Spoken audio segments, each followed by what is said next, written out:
ఇటీవల కాలంలో చాలా అంటే గత కొన్ని రోజుల నుంచి చూస్తుంటే కూడా మరణం పొందిన వాళ్ళు చాలామంది ఉన్నారు. ఇల్లులంతా కూడా చెల్లాచెదరమైన పరిస్థితి. అంటే తల్లిదండ్రులు పిల్లలను కోల్పోవడం, ఆ తర్వాత అక్క చెల్లెలను కోల్పోవడం అంటే చాలా ఇష్యూస్ జరిగాయి. అయినప్పటికీ కూడా ప్రతి ఒక్క ఇన్ఫ్లుయెన్సర్ ఒక్క వ్యక్తి బతకడానికి 1000 మంది ప్రాణాలతో చెలగాటం ఆడుతున్నారు.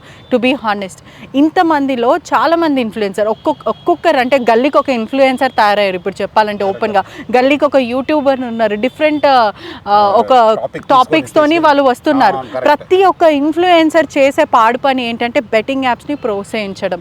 ప్రధానంగా దీంట్లో జాయిన్ అవ్వండి, దాంట్లో జాయిన్ అయ్యి మీకు ఇంత డబ్బులు వస్తాయి అంటే ఈజీ మనీ కోసమేనా ఇదంతా జరిగేది? ఈజీ మనీనే అది. బికాజ్ వాళ్ళకు ఈజీ మనీ వస్తుంది, వాళ్ళకి ఎందుకంటే ఫాలోవర్స్ ఉన్నారు, వాళ్ళు ఫాలోవర్స్ ఉండడంతో వాళ్ళందరూ కూడా దింపడము. సో దీనివల్లనే వాళ్ళకు బాగా లాభం కావడంతో, ఎందుకంటే వాళ్ళు కూడా ఎంతమంది ఫాలోవర్స్ ఉంటే అంత వాళ్ళకి డబ్బులు రావడం జరుగుతుంది. వాళ్ళు కూడా ప్రమోట్ చేసే వాళ్ళు కూడా వీళ్ళు కాంటాక్ట్ కావడం, దాని ద్వారానే చేయడం జరుగుతుంది. సోషల్ మీడియా ఇన్ఫ్లుయెన్సర్స్ కూడా వాళ్ళు ఆలోచించుకోవాలి. వాళ్ళు కూడా సోషల్ రెస్పాన్సిబిలిటీ ఉంది. మీరు అన్నట్లు వాళ్ళ కోసము 1000 మంది ప్రాణాలని ఇవ్వడము మంచిది కాదు. You should also understand that yes we are for a good cause. ఇప్పుడు మీరు ఏదో ట్రావెల్ నుంచి మంచి చెప్తున్నారంటే మీకు ఫాలో చేసేందుకు మీరు ఏదో కొత్త ప్రదేశం చూపిస్తారు, మనకు నాలెడ్జ్ వస్తుంది. లేదంటే కొంత కుకింగ్ గురించి ఉండొచ్చు, కొంత వేరే టాపిక్స్ నుంచి కూడా చాలామంది సోషల్ మీడియా ఇన్ఫ్లుయెన్సర్స్ వాళ్ళని ఆసరా తీసుకొని చేయడం జరుగుతుంది. సో ఆ ఫాలోయింగ్ సిస్టమ్ని మీరు మిస్యూజ్ చేయవద్దు.